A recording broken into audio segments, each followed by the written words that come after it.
You're the Spiderling. Spider-Man. Not in that onesie, you're not.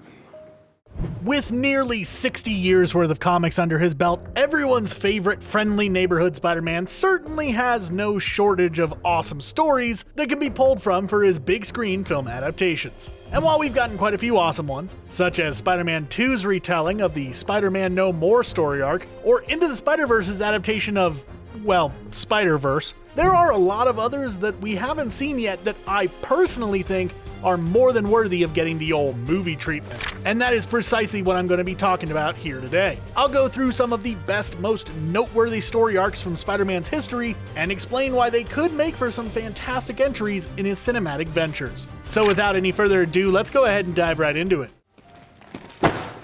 Pizza time. Let's start this list off with what is easily the longest single story arc on the entire list. In fact, it might just be one of the longest in Spider-Man's entire history. I'm talking about, of course, the Clone Saga. In the 1970s, a comic storyline introduced a clone version of Peter Parker to comic readers everywhere, and the two were pitted against each other. And after a large explosion, the clone was seemingly killed, and Peter dropped his body into an incinerator. However, the way the comic was written left some ambiguity over whether or not it was the real Peter who survived or the clone, something that did eat away at Parker's sanity over the years. Fast forward quite a ways, and the clone resurfaced, having taken on the name Ben Reilly, after, of course, Peter's Uncle Ben and using Aunt May's maiden name. And he was operating as his own superhero, the Scarlet Spider. After coming into contact with Kane and Spider-Side, two other failed clones of Peter Parker, who turned to a life of villainy, it was revealed that Ben was in fact the real Peter Parker, and the Spider-Man we knew and loved was the clone all along. In light of this, Ben took up the mantle of Spider-Man, and Peter retired from superherodom, instead choosing to focus his time on his forthcoming child, as Mary Jane was pregnant at the time. And Ben was indeed Spider-Man for a little while, until it was discovered that Norman Osborn had actually faked the medical report that claimed Peter was a clone in an attempt to fully break Peter's spirit. So Peter returned to being Spider-Man, and Ben Reilly went off and had his own adventures as the Scarlet Spider. Now, this could potentially be a fantastic story to base a film around that really explores Peter Parker's psyche, something that other Spider-Man films have only really scratched the surface of. Though it would take a crazy amount of setup to get us to the point that it could be executed properly.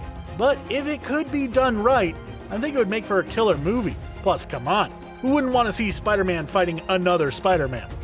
While this is technically more of a Kraven-focused story than Spidey, Kraven's Last Hunt is a fantastic bit of storytelling and probably the definitive Kraven the Hunter story arc.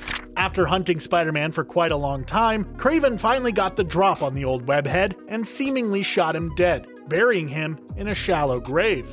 Afterwards, wanting to prove himself superior to his foe in nearly every way, including what Spider-Man did for a living, he donned a replica Spider-Man suit and began hunting down and brutally beating criminals all over New York, finally managing to capture a villain by the name of Vermin by himself, who Spidey had just recently required the help of Captain America to take down. Around this time, Spider-Man actually woke up, it having been revealed that he was only actually shot with a tranquilizer, and he went out and found Kraven, who refused to fight back, claiming that he had won and his work was complete at that point. He then released Vermin and told Spider-Man that he could go chase after him, as Kraven's hunting days were now over. And he meant it, as he went home, laid out evidence that he had been the one who had been beating criminals senseless, then, finally satisfied with what he had achieved, he took his own life. That, got dark really quick. But darkness aside, it's a pretty fantastic story that really gets to the heart of the obsessive nature of Kraven's character. And since most Marvel villains only really get one movie appearance before they're taken out, unless your name's like Loki or Thanos or something, if you're gonna have Kraven in a Spider-Man film, why not include what is arguably his best story, and let him go out on his own terms? What happens when you give an entire city superpowers and then let them do whatever they want with them? Exactly what you would think would happen. Absolute chaos. Spider Island was a story arc that started with a supervillain named the Jackal, who hatched a plan to create as much havoc as possible in New York by infecting citizens with spider-based powers, turning them into superpowered monstrosities. The Avengers eventually got involved and actually told Spider-Man to stay out of the fight, as it would be too difficult to tell him apart from all the other spiders.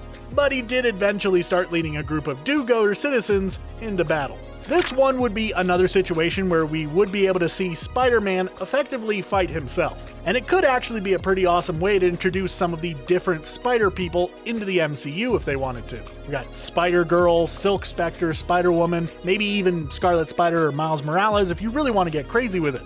Though it would probably have to be a big movie to achieve all of it. You know how everyone joked that Captain America Civil War was just Avengers 2.5? Well, this would probably have to be Avengers 4.5. Just a Spider-Man focused team-up movie.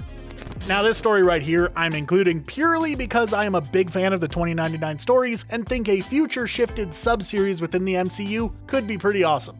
Oh yeah, I'm talking about Spider-Man 2099. The story introduces us to Miguel O'Hara, a scientist working as the head of genetics for Alchemax, a major megacorporation operating out of Nueva York, the future version of New York City. While working on a project trying to recreate the original Spider-Man, a freak accident causes Miguel to try to quit. I say try, as the head of Alchemax, Tyler Stone, tricked him into becoming addicted to a drug produced by Alchemax that kinda messed with his genetics, in an attempt to keep him bound to the company. Instead, Miguel worked within his lab to try to remove the addiction, but accidentally became bonded with some of the genetic material they were using on the Spider-Man project, turning him into the 2099 version of the hero and setting him on a path that would put him in direct conflict with Stone and Alchemax as a whole.